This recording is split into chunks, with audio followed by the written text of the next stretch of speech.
नाज़रीन, ताजिर रहनुमाओं ने भरपूर एहतजाज किया है कोरोना की उन पाबंदियों के ऊपर जो कि पंजाब हुकूमत की जानिब से एक मरतबा फिर ताजिरों के ऊपर आयद की गई हैं। वन वर्ल्ड डाटा नामी एक ऑर्गेनाइजेशन ने एक चार्ट शेयर किया है अपनी वेबसाइट के ऊपर, अपने ट्विटर हैंडल के ऊपर, जिसके मुताबिक भारत, बांग्लादेश, नेपाल और श्रीलंका कोरोना की वैक्सीनेशन के मुकाबले में पाकिस्तान से बहुत आगे हैं। भारत 80 लाख से ज्यादा लोगों की कोरोना वैक्सीनेशन कर चुका है। श्रीलंका 50 लाख से ज्यादा लोगों की कोरोना वैक्सीनेशन कर चुका है। इसी तरह से नेपाल और भूटान भी ज्यादातर लोगों की कोरोना वैक्सीनेशन कर चुके हैं। और अभी तक हुकूमत पाकिस्तान ने, जिसके बावजूद के दावे करती है कि वो कोरोना को बहुत बेहतर तरीके से मैनेज कर रही है, कोरोना वैक्सीन की खरीदारी के लिए ₹1 का ऑर्डर भी प्लेस नहीं किया है। और मांगे तांगे की, खैरात की, सदके की जो वैक्सीन आ रही है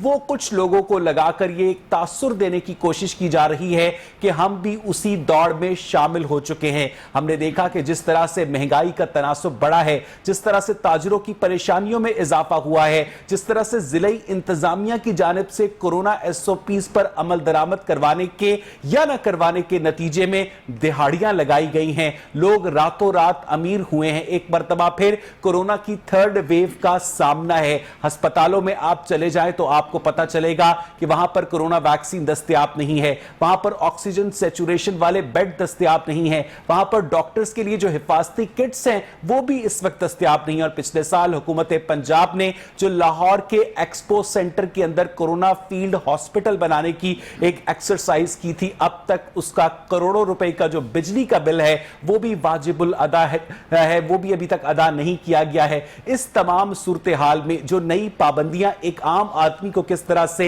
अफेक्ट करेंगी, उसका रोजगार किस तरह से हिट होगा, क्या हुकूमत को अंदाजा है कि कुछ लोगों में चंद महीने के लिए 12,000 रुपए बांट देने से सारी उम्र की भूख खत्म नहीं होती? इन्हीं तमाम मामलों पर आज के प्रोग्राम में हम बात करेंगे। मेरे साथ स्टूडियोज में मौजूद है मोहतरम ख्वाजा खावर रशीद साहब, साबिक नायब सदर हैं Lahore chamber of commerce and industry के। हमें ज्वाइन किया मोहतरम मलिक अकील साहब ने, जनरल सेक्रेटरी हैं शादी हॉल एसोसिएशन के। और मेरे साथ मौजूद है रजा अहमद साहब, एग्जीक्यूटिव मेंबर हैं लाहौर रेस्टोरेंट एसोसिएशन के। रजा, वेलकम टू द शो। मैं अकील साहब आपसे गुफ्तगू का आगाज करूंगा। मुझे बताइएगा कि ये जो नई पाबंदियां लगाई गई हैं, आप इनके हक में हैं?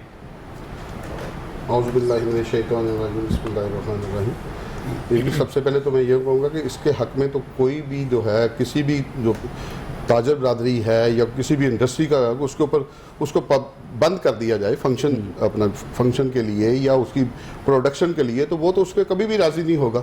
और हमारे साथ ये जो सलूक किया जा रहा है, ये लास्ट 2013 मार्च 2020 से है ये हमारे साथ ये मामला, कि ये उस वक्त इन्होंने हमारे जो 12 तारीख को इन्होंने कोविड की वजह से, कोविड-19 की वजह से इन्होंने हमारे शादी हालों को बंद कर दिया। और उसके बाद हमारे जो जितने भी मैरिज हॉल वाले थे, उन्होंने अपने पके हुए खाने लोगों में डिस्ट्रीब्यूट किए। अब हमने ये पूरा 6 माह तक हमने बगैर गवर्नमेंट की मदद किए हमने अपने मुलाजमीन को चलाया। जो हमारे मैरिज हॉल वाले, मार्किस वाले थे, उन्होंने जो रेंट पे थे, उन्होंने रेंट भी अपने जेब से अदा किए और गवर्नमेंट ने हमें किसी किस्म का कोई रिलीफ नहीं दिया। अब उसके बाद 6 माह के बाद इन्होंने खोला हॉल, फिर 2-2.5 माह के बाद फिर इन्होंने बंद कर दिया। फिर इन्होंने एक नई शिक रखी। मलिक साहब, क्यों बंद कर दिया? बंद इसलिए कर दिया जी कि ये चाह रहे हैं कि भी आप आउटडोर पे आए। हमने कहा जी अगर आउटडोर के ऊपर हमारे जो आप जो कह रहे हैं 300 गेस्ट तक आप कर सकते हैं, तो हमें भी इजाज़त दी जाए। अगर वो वेंटिलेशन ही देते हैं ना, हमारी जो मार्किज हैं, जो मैरिज हॉल ऐसे हैं, 80% हमारी मार्किज जो शादी हॉल हैं लाहौर के अंदर, और मैं समझता हूँ बल्कि पूरे पंजाब के अंदर, वो मल्टीपल जो है वेंटिलेशन देने को तैयार थे और उन्होंने दी भी, और अल्हम्दुलिल्लाह ऐसा कोई मामला नहीं हुआ। अब अचानक इन्होंने, आपने जो जुमला कहा है अल्हम्दुलिल्लाह ऐसा कोई मामला नहीं हुआ, आपको पता है मलिक अकील साहब, पिछले 1 साल में कोरोना वायरस की वजह से पाकिस्तान में 14,000 लोग जा बहक हो चुके हैं। जी ये बिल्कुल हर जो पाकिस्तानी है हर एक को पता है, लेकिन ये गवर्नमेंट की अपनी जो पॉलिसीज हैं यही ठीक नहीं है। अब ये जो अचानक इन्होंने ये कह दिया है कि कोविड इंग्लैंड की तरफ से, इंग्लैंड से जो हमारे जो आए हैं, लोग आए हैं, उनकी वजह से ये कोविड आया, तो उनको चाहिए था कि अगर ऐसा मामला है तो उनको, जब जो बंदा एयरपोर्ट पे उतरता है, जाहिर बात है कि उसको अंडरग्राउंड तो नहीं आ जाना उसने, एक एयरपोर्ट पे उतरता है तो उसको उनको क्वारंटाइन किया जाए, उसका टेस्ट किया जाए, उसके बाद उसको जब इनको इत्मीनान हो जाए गवर्नमेंट को, जो इनका जो रेलिवेंट डिपार्टमेंट है, तो वो फिर उसके बाद उनको भेजे। अब इन्होंने किसी का ना तो कोविड टेस्ट किया है, ना उनको क्वारंटाइन किया है, और उसकी वजह से अब ये फैल रहा है। तो इसमें हमारी आज आके वो नजला गिरता है ताजर बरादरी पे, इंडस्ट्री पे। अब हमारी मैरिज वाली इंडस्ट्री के ऊपर इन्होंने इतना बड़ा, अब हमारे पास लोगों के एडवांसेस लिए हुए हैं, हमने लोग पूरा प्लान करके बैठे हुए हैं फंक्शन करवाने को। अब तो हम कैसे ये सर्वाइव। मेरे साथ टेलीफोन लाइन पर इस वक्त जमशेद इकबाल चीमा साहब मौजूद हैं, रहनुमाए पाकिस्तान तहरीक इंसाफ के। चीमा साहब, आपको मेरी आवाज आ रही है? चीमा साहब, आप मुझे सुन सकते हैं? जी, मैं सुन सकता हूँ। हाँ चीमा साहब, यहाँ पर शादी हॉल एसोसिएशन के मलिक अकील साहब शिकवा कर रहे हैं कि आपकी हुकूमत ने जो कोरोना एसओपीज के तहत उनके बिजनेस को हिट किया है, वो इस बुनियाद पर हिट किया है कि आप आउटडोर फंक्शंस तो कर सकते हैं लेकिन आप इंडोर गैदरिंग नहीं कर सकते हैं। ठीक है जमशेद चीमा साहब? देखिए इसमें नहीं जमशेद चीमा साहब, मेरा सवाल मुकम्मल नहीं हुआ है। मैं सिर्फ इस बात को इंश्योर कर रहा था कि आप मुझे सुन रहे हैं कि नहीं। आगे आज जो वजीर आजम पाकिस्तान इमरान खान खैबर पख्तूनख्वा में उन्होंने आज जैतून की शजरकारी का इफ्तिताह करना था, वो नौशहरा तशरीफ ले गए, उन्होंने एक पौधा लगाया, पौधे को पानी दिया और उसके बाद वो एक हॉल के अंदर दाखिल हुए जो वहां पर आर्टिफिशियली एक टेंट लगाया था गया जिसमें बहुत सारे लोग मौजूद थे। जो सरकारी इंडोर गैदरिंग्स हैं उनके ऊपर कोई पाबंदी नहीं है चीमा साहब? नहीं, ये आउटडोर की बात कर रहे हैं, हाजा साहब बात कर रहे हैं, वो मार्की की या आउटडोर की जो बात कर रहे हैं वो यही बात कर रहे हैं टेंट लगा के करने की। तो हॉल में ना होना और टेंट जो है वो आउटडोर में आता है। सो जिस बात पे आप इतराज कर रहे हैं उस बात की शादी हॉल एसोसिएशन को इजाजत है। अच्छा। लेकिन देखें ये इन लोगों की करोड़ों रुपए की इन्वेस्टमेंट हुई है, एक कारोबार है, सेट कारोबार है, मुनासिब कारोबार है, एक अच्छा रोजगार है, तो वो एक खुदाई आफत की तरफ आई है तो उसमें यकीनन ये भी हर्ट हुए, इनका कारोबार हर्ट हुआ, इनके मुलाजमीन हर्ट हुए। और यहाँ पे देखिए ना सिर्फ ये बल्कि ओवरऑल अगर देखें तो पूरी जो आप कह जो इवेंट इंडस्ट्री है जितनी भी, या एक सेलिब्रेशन वाली बात है, या जिसमें आप कह लें कि ये रिचुअल्स हैं या जो सेलिब्रेशंस हैं या टूरिज्म है, ये सारी या आप कह रहे हैं कि ट्रांसपोर्ट इंडस्ट्री है, वो सारी की सारी सफर हुई है। तो जो लोग सफर होते हैं जाहिर है उनके अपने ग्रीवेंसेस होते हैं, उनको उनका ख्याल है कि चीमा साहब जरा यहाँ पर तवक्कुफ कीजिएगा। रजा, ये सारी गुफ्तगू आपने भी सुनी, मलिक अकील साहब की, जमशेद चीमा साहब का रिस्पॉन्स भी सुना। आप क्या समझते हैं कि ये जो इससे पहले भी आप देख चुके हैं कोरोना की पहली और दूसरी वेव में रेस्टोरेंट्स ने भी सफर किया शादी हॉल्स की तरह, ये पाबंदियां जायज हैं? देखें, जो पाबंदियां कोविड की फैलाव की वजह से हो रही हैं उनको हम नाजायज़ नहीं कह सकते क्योंकि वो ग्लोबल हैं। But at the same time अगर वो इर्रेशनल है, मतलब गैर मुनासिब हैं, जैसे कि रेस्टोरेंट के केस में है, इस वक्त 300 लोगों की शादी आउटडोर अलाउड है, 30 लोगों 30 सीटर रेस्टोरेंट अलाउड नहीं है। अब आप मुझे बताएं, और वो आउटडोर डाइनिंग भी नहीं दे सकता, वो 30 पीपल आउटडोर डाइन भी नहीं दे सकते। एग्जैक्टली, ये बहुत ही वाकई फनी चीज है। मजे का खेल, हमने एक चीज सोची कि हम प्रोटेस्ट में ये करते हैं कि एक मार्की लगाते हैं रेस्टोरेंट्स के बाहर और वहां पे बुफे लगाते हैं और कहते हैं जी ये शादी हॉल है, ये शादी रेस्टोरेंट नहीं है। चीमा साहब सुन रहे हैं? तो और हम प्रोटेस्ट पे जा रहे हैं जी। हम कल एक पीसफुल सिट इन रख रहे हैं, कल 4 बजे लिबर्टी चौक पे 2 घंटे का वो सिट इन होगा। पहली दफा हम निकले थे संडे को और कल दोबारा प्लान है, इसीलिए ताकि हमारी वॉइस समझ सकें लोग, इन्हें आइडिया हो कि पूरी इंडस्ट्री को ये बंद करने लगे हैं। 40% रेस्टोरेंट्स लास्ट लॉकडाउन में बंद हो चुके हैं। आप चाहते हैं अगर 100% कोई रेस्टोरेंट इंडस्ट्री में ना कभी काम करे तो आप लोग ये वैसे जमशेद चीमा साहब, अजीब सी बात नहीं है कि मार्की के अंदर 300 लोगों को आप खाना खिला सकते हैं बुफे, लेकिन आप एक रेस्टोरेंट के बाहर 30 लोगों को फासले पर खाना नहीं खिला सकते? बहुत इर्रेशनल सी, ये बड़ा डबल स्टैंडर्ड नहीं है चीमा साहब? मैं समझता हूँ, देखिए मैं सच्ची बात है नहीं अंडरस्टैंड करता पूरी तरह ना, तो क्या नाम है ये जो रेस्टोरेंट इंडस्ट्री है, बट रेस्टोरेंट जो है ये सारे इनडोर हैं, आउटडोर नहीं है। इंडोर कहीं भी गैदरिंग जो है वो अगर स्कूल आप बंद कर सकते हैं। सर ये कहना चाह रहे हैं कि आउटडोर हमारे नहीं चीमा साहब सुनिएगा, इंडोर रेस्टोरेंट्स जो हैं उन्होंने पिछले दिनों में ये इंतजाम किया था कि वो अपने रेस्टोरेंट के बाहर जो जगह होती है, जो ओपन एयर में जगह होती है, उसमें फासले पर कुर्सियां रखकर वो अपने ग्राहकों को खाना सर्व कर रहे थे। उसके ऊपर भी यानी आउटडोर डाइनिंग पर भी पाबंदी लगा दी गई है, but at the same time marquees के अंदर आप 300 लोगों को खाना खिला सकते हैं। आज की डेवलपमेंट हो तो मुझे नहीं पता, लेकिन मैं ये नोटिफिकेशन है, क्या बात कर रहे हैं ये गवर्नमेंट। इसमें इंटरप्ट करूंगा, लेट हिम कंप्लीट। जी चीमा साहब, परसों मैरिड में था मैं, तो वहाँ आउटडोर काफी रश था और तकरीबन ऑलमोस्ट सारे रेस्टोरेंट इस्लामाबाद के खुले हुए थे और आउटडोर कैपिटल में नहीं है, ये पंजाब ओनली है। ये गवर्नमेंट ऑफ पंजाब का नोटिफिकेशन है। चीमा साहब, मैं वापस आपके पास आता हूं। ख्वाजा खावर रशीद साहब हमारे साथ मौजूद हैं, साबिक नायब सदर हैं Lahore chamber of commerce and industry के। ख्वाजा साहब, जिस तरह से कोविड-19 ने पूरी दुनिया को हिट किया, उसके बाद हर हुकूमत ने अपना अलग से लाएमल बनाया। गवर्नमेंट ऑफ पाकिस्तान ने अपने लोगों को इक्तसादी बहरान से बचाने के लिए जो इकदाम किए, जो गवर्नमेंट कहती है कि हमने स्टेट बैंक के थ्रू कर्जे डिस्ट्रीब्यूट किए, हमने लोगों की जॉब्स को सिक्योर किया, हमने स्मार्ट लॉकडाउन नाफिज किया, अब समझते हैं कि ये ओरिजिनल इकदाम थे या कॉस्मेटिक इकदाम थे? ख्वाजा साहब, बिस्मिल्लाहिर्रहमानिर्रहीम। सर, पहले तो सबसे पहले ये हमें एक हकीकत को मान लेना चाहिए कि कोरोना है। अभी तक हमारी पाकिस्तानी कौम ये मानने के लिए तैयार ही नहीं है कि कोरोना है। दूसरी बात ये है कि जो इम्प्लीमेंटेशन करवाए जाते हैं वो हुकूमतें वक्त करवाती है, ना कि आपने करवाने हैं ना मैंने करवाने हैं, वो हुकूमतें वक्त ने करवाने होते हैं। मैं आपको छोटी सी मिसाल देता हूँ। जो आप कह रहे हैं ना ये आर्टिफिशियल है या ये कॉस्मेटिक्स है, ये बिल्कुल कॉस्मेटिक्स हैं।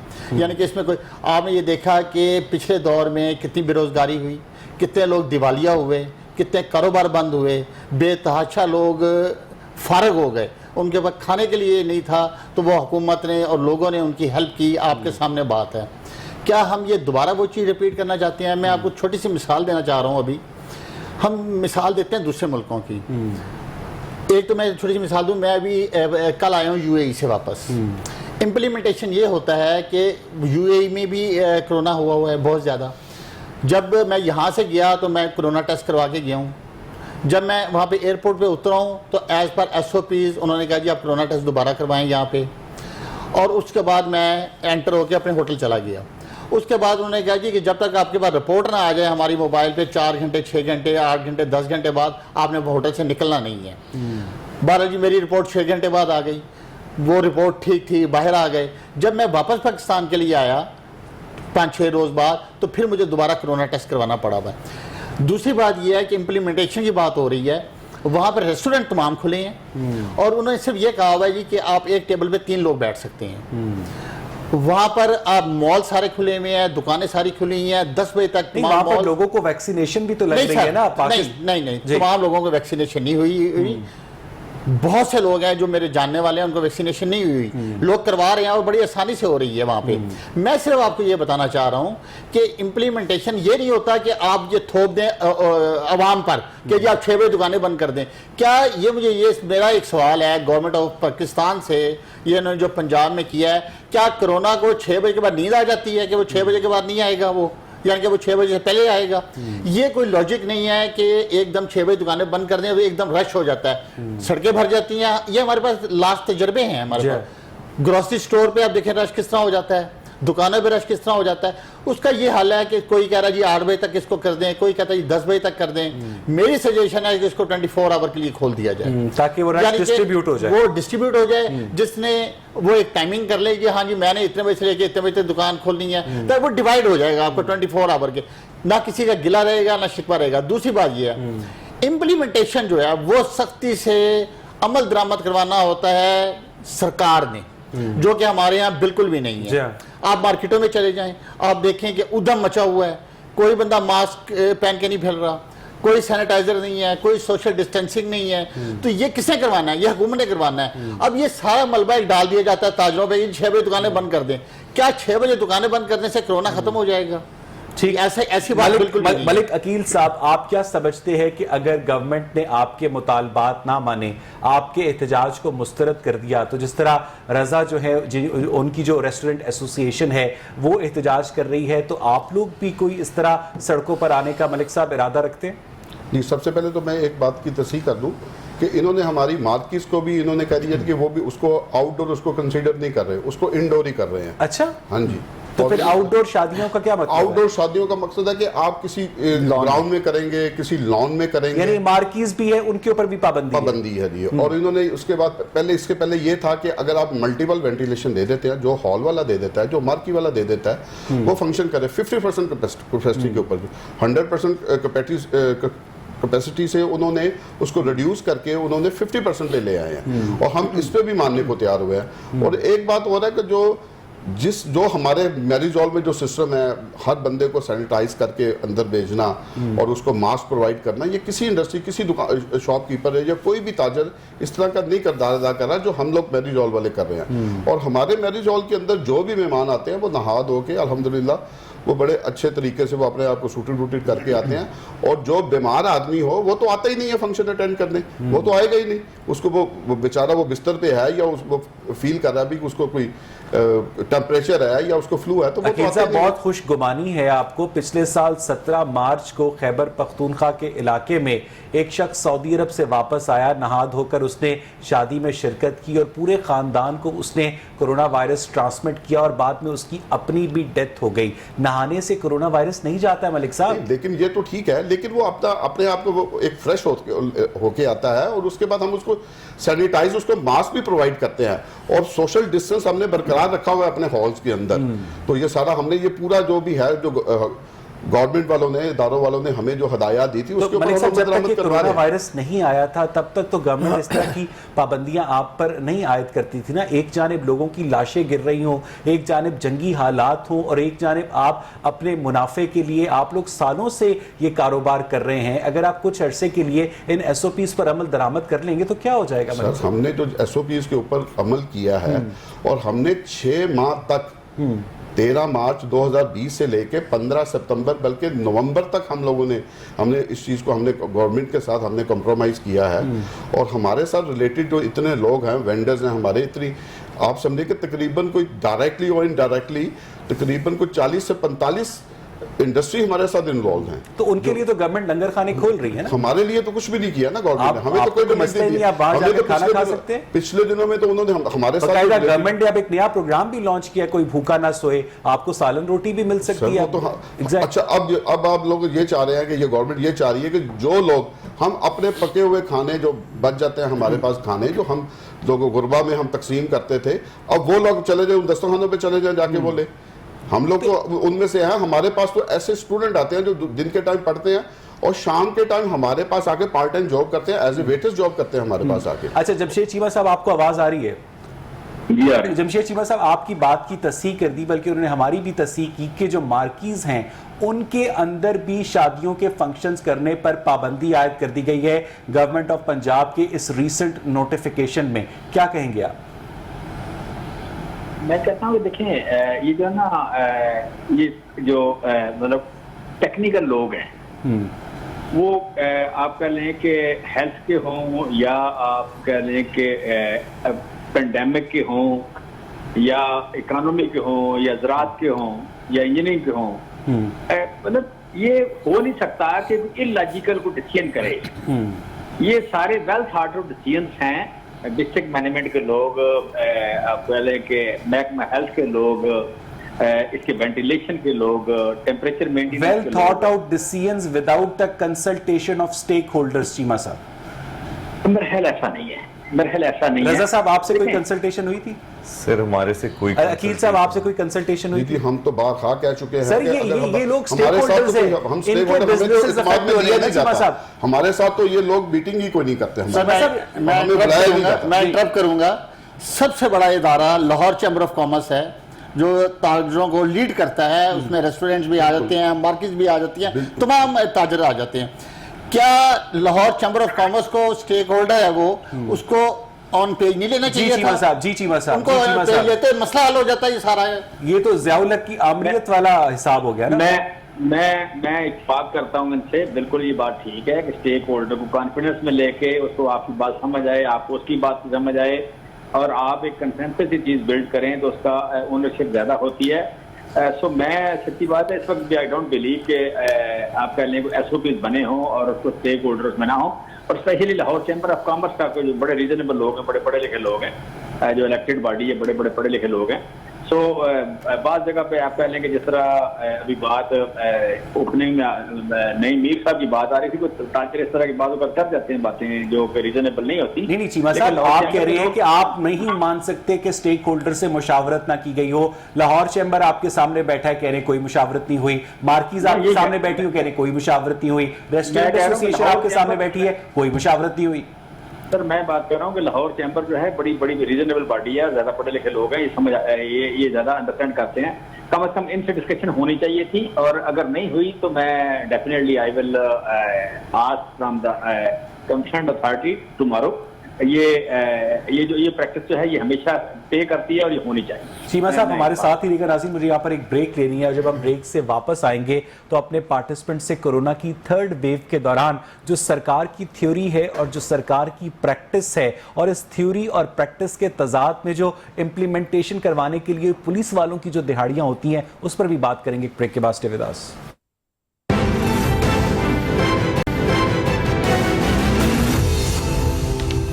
वेलकम बैक नाज़रीन। ब्रेक से पहले हम बात कर रहे थे कोरोना की थर्ड वेव के ऊपर। गवर्नमेंट ऑफ पंजाब की जानिब से जो नोटिफिकेशन के जरिए पंजाब के 7 बड़े शहरों में लॉकडाउन नाफिज किया गया है, जो दोबारा से SOPs इंप्लीमेंट किए गए हैं, उन SOPs को मार्कीज ने रिजेक्ट किया है, शादी हॉल्स ने रिजेक्ट किया है, रेस्टोरेंट्स ने रिजेक्ट किया है। लाहौर चैम्बर का ये कहना है कि हमारे साथ किसी किस्म की कोई मुशावरत नहीं की गई। रजा, अब बात यह है कि अगर आपकी रेस्टोरेंट एसोसिएशन इससे पहले भी एहतजाज कर चुकी है, आपने फर्स्ट वेव में भी एहतजाज किया, सेकंड वेव में भी एहतजाज किया, आपके सारे रीजंस, आपके सारे रैशनल्स, सारे लॉजिक्स धरे के धरे रह जाते हैं जब एक पुलिस वाला भी आकर आपको किसी भी तरह से ब्लैकमेल करना शुरू कर देता है। आप लोग तो चले पोश रेस्टोरेंट्स को रिप्रेजेंट करते हैं, आपने देखा कि जो पुलिस वाले छोटे छोटे छाबड़ी फरोशों को जिस तरह से ब्लैकमेल करते हैं, उन्होंने बाकायदा दिहाड़ियां लगाई होती हैं लॉकडाउन के दिनों में। तो आप समझते हैं कि आपके एहतजाज का कोई असर होगा? रजा, देखिए, पहले तो मैं ये क्लैरिफाई कर दूं कि जो आपने कहा है ना कि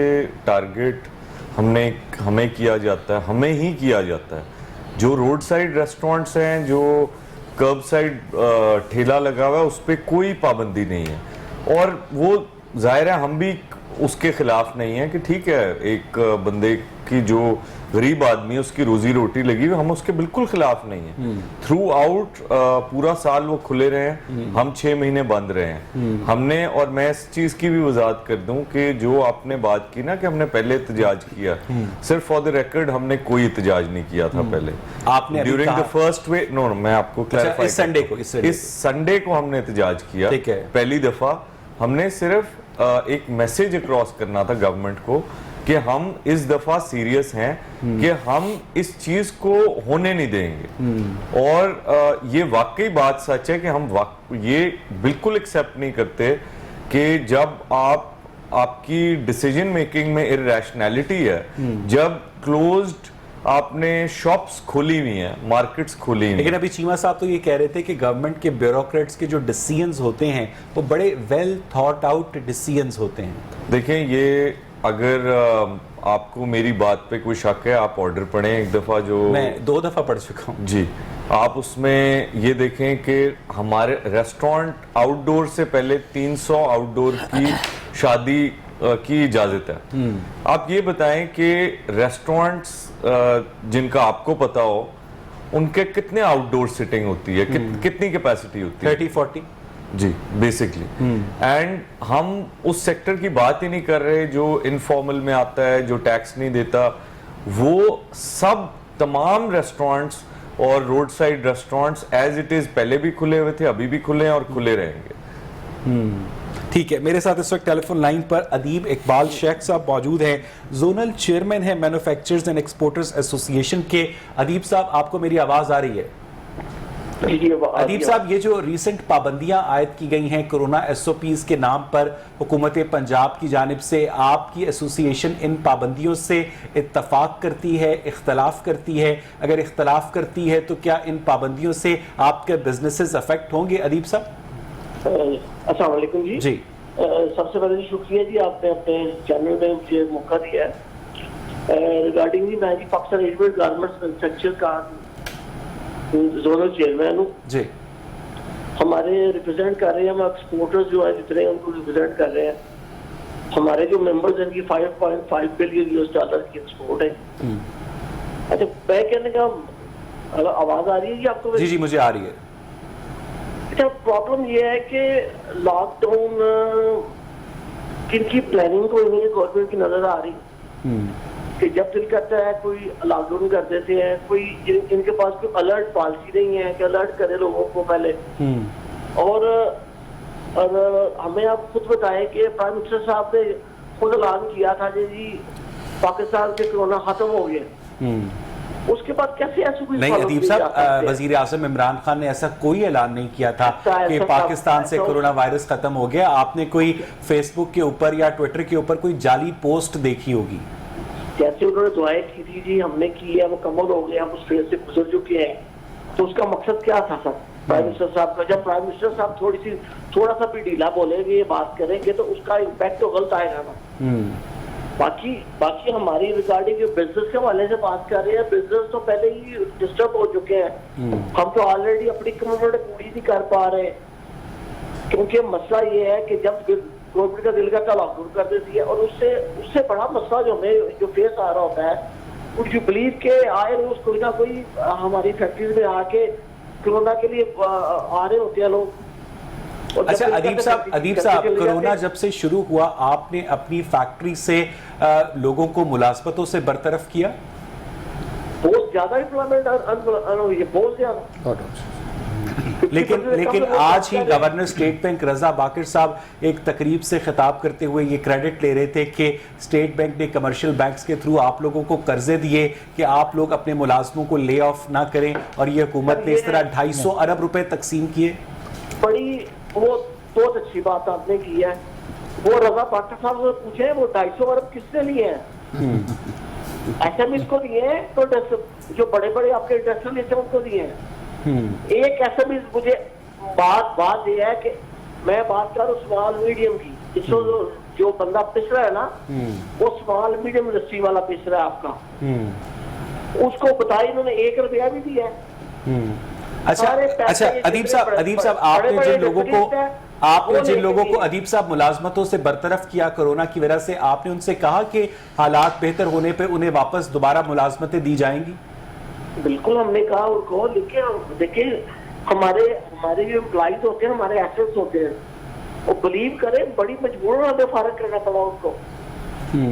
और उसके बाद अभी आके थोड़े हालात बेहतर हुए थे, चीजों बेहतर हो रही थी, उसके बाद दोबारा गवर्नमेंट ने कर दिया है। अब इंटरनेशनल मार्केट में कम्पीट करने हमने कैसे कर पाएंगे? बहुत बहुत शुक्रिया अदीब इकबाल साहब, आपने अपना मौक़िफ़ दिया।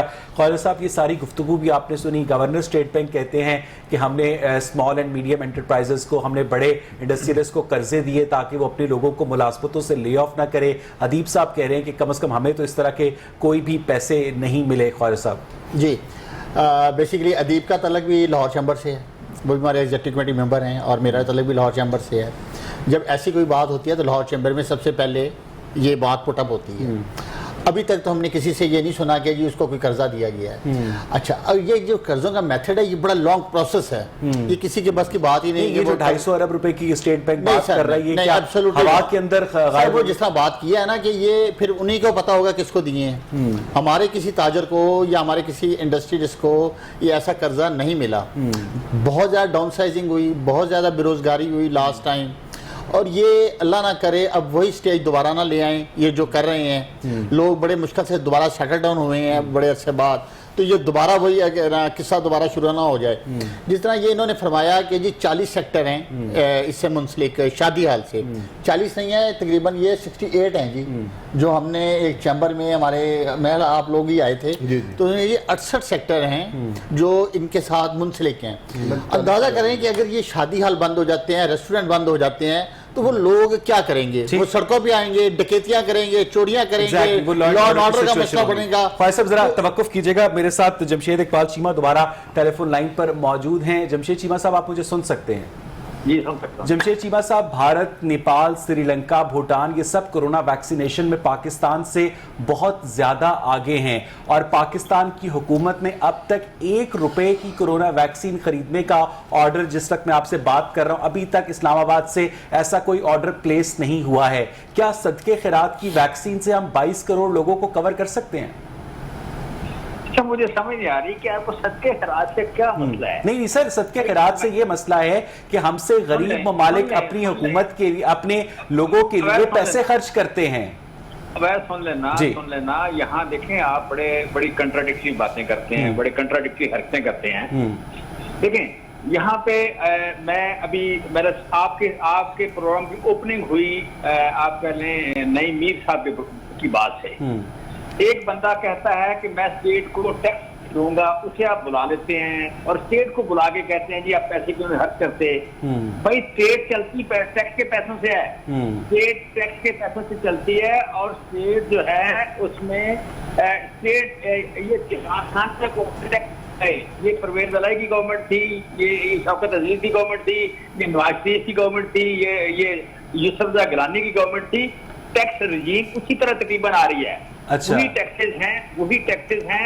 आज अगर आपके टीवी चैनल पे बैठ के कोई बंदा कहता है मैं टैक्स स्टेट को नहीं दूंगा, तो मुझे नहीं समझ आती कि आपका मीडिया नहीं, आपकी हुकूमत के पास कोरोना वैक्सीन खरीदने के लिए ₹1 भी नहीं है कि आपने अभी तक एक वैक्सीन खरीदने का ऑर्डर नहीं दिया। जमशेद चीमा साहब, मुझे जवाब दे दें। मैंने आपको चार्ज किया है कि आप एक क्राइम करने वाले बंदे को बुला लेते हैं। आप सर, हमने इस चैनल के ऊपर बिजली का बिल दिखाने वाले को भी ऑन एयर किया है, बिजली का बिल जलाने वाले को भी ऑन एयर किया है, वो क्राइम भी हुआ था। स्टेट की रेट को चैलेंज किया। आपके प्राइम मिनिस्टर इमरान खान साहब बिजली का बिल जलाते थे कंटेनर पे खड़े होकर, याद है आपको?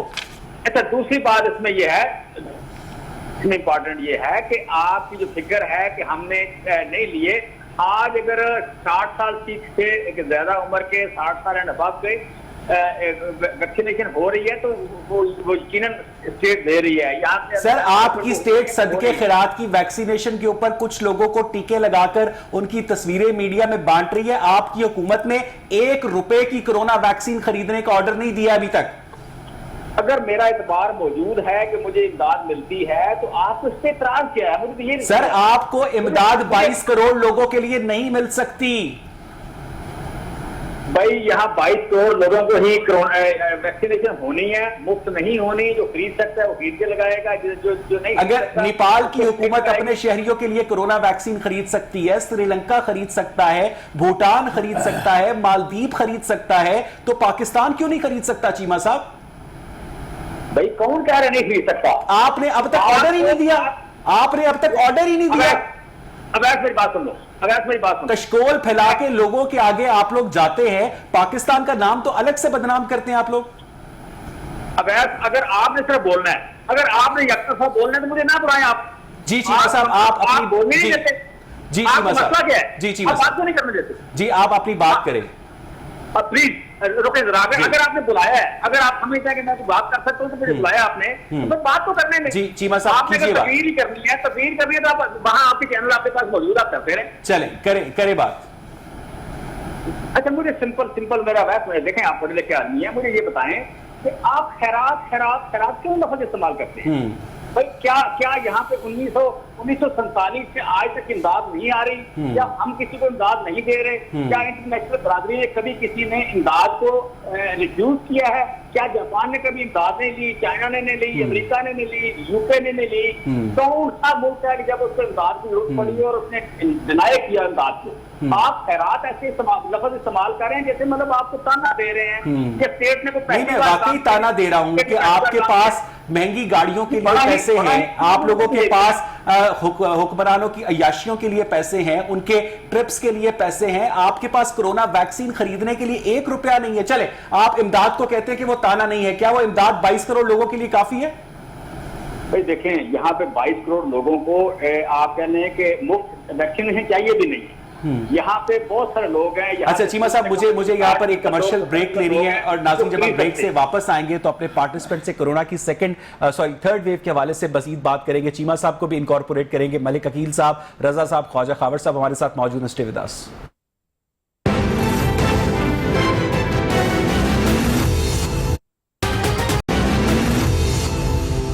वेलकम बैक नाज़रीन। ब्रेक से पहले हम बात कर रहे थे कोरोना की थर्ड वेव के ऊपर। जमशेद इकबाल चीमा साहब हमारे साथ टेलीफोन लाइन पर मौजूद थे। हमने उनसे पूछा कि गवर्नमेंट जो है अब तक 1 रुपए का ऑर्डर भी कोरोना वैक्सीन के लिए प्लेस करने में नाकाम है। सदके खैरात के ऊपर काम चलाया जा रहा है और इस वक्त जमशेद चीमा साहब हमारे साथ टेलीफोन लाइन पर मौजूद नहीं है।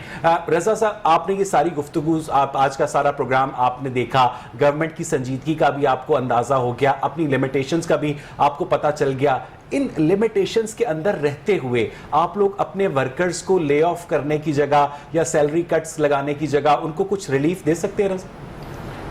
हम कैसे कुछ दे सकते हैं जब हमारे कारोबार ये लोग बंद कर देंगे? हम तो यही कह रहे हैं कि जो 20% इन लोगों की वजह से आपने सारी उम्र कमाया है रजा। देखें, हमने एक साल 1 रुपया गवर्नमेंट से नहीं लिया और इन सबको खुद सपोर्ट किया ड्यूरिंग लॉकडाउन 1, लॉकडाउन इस वक्त 2 जो आ गया, उस वक्त भी हम सपोर्ट करें। और हम नहीं कह रहे कि जी हम सपोर्ट नहीं करेंगे, जाहिर है जिम्मेदारी हमारे पे, तो हम ही सपोर्ट करेंगे। लेकिन गवर्नमेंट से यही रिक्वेस्ट है कि ये हमें आप बेगर नहीं बनाए, आप हमें जिस तरह जो जायज तरीका है हमारा रिस्क हलाल कमाने का, उसकी इजाजत दी जाए।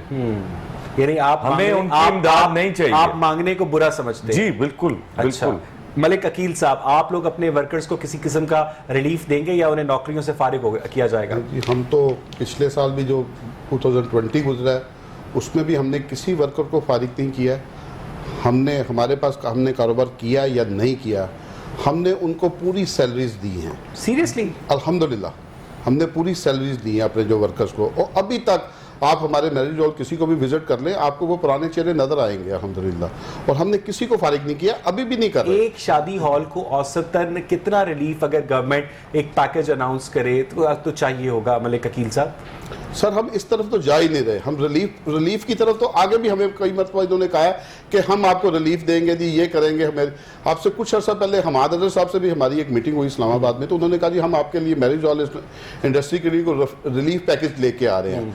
तो हमने कहा कि खुदारा आप हमें हमारा रिस्क हलाल कमाने दें, हमें अपने अदारे खोल के। जी ख्वाजा साहब आप क्या कहेंगे? सर, मैं थोड़ी सी बात बढ़ाऊंगा इनकी। एक तो मैं आपको ये बता दूं बड़ी फ़ख्रिया अंदाज में कि हमारी इंडस्ट्री ने मास वाइज टेक्सटाइल इंडस्ट्री के उनकी मजबूरी होती है, इंडस्ट्रीज़ ने और शॉपकीपर्स ने किसी वर्कर्स को फारग नहीं किया था और बाकायदा तौर पे उनको पूरी सैलरी दी गई थी। दूसरी बात, टेक्सटाइल इंडस्ट्री में क्योंकि ना ह्यूज होते हैं लोग और वो अफोर्ड नहीं कर पाते, तो वहाँ से डाउन साइजिंग बहुत शुक्रिया ख्वाजा साहब, मेरा वक्त खत्म हो गया। बहुत बहुत शुक्रिया रजा अहमद, हमेशा की तरह। मलिक अकील आपका भी। नाज़रीन, जिस तरह से जमशेद चीमा साहब कह रहे थे कि सदके खैरात में बुराई क्या है कोरोना वैक्सीन के हवाले से, तो मुझे गालिब का शेर याद आ गया कि कर्ज की पीते थे मैं और समझते थे कि हाँ रंग लाएगी हमारी भी फाका मस्ती एक दिन।